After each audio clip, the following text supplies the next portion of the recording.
De ai părinți ești binecuvântat. Ei simpli imperfecți cum sunt, ți-au dat o viață pe pământ.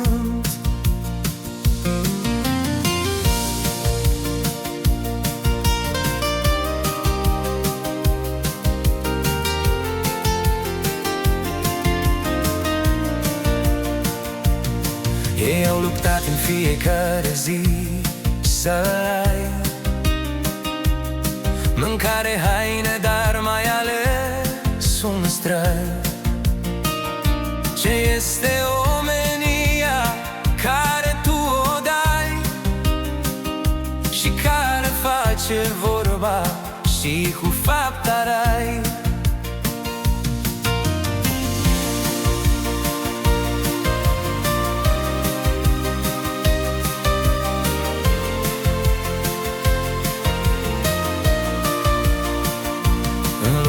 Care are zilnic greutăți, părinții s-au luptat să-ți ofere bunătăți. Ei nu dormeau sau nu mâncau și ultima bucată de mâncare care o aveau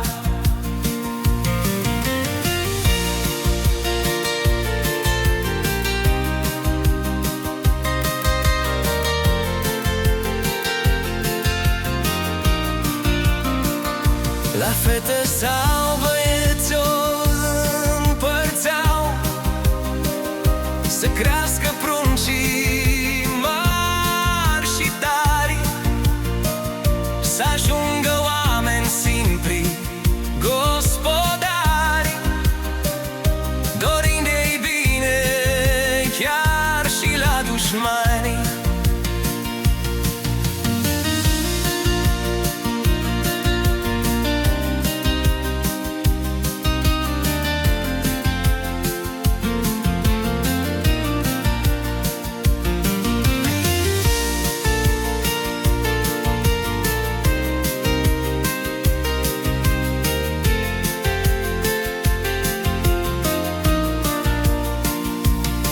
Iubește tu părinții cât îi ai, chiar dacă nu ai avut copilărie.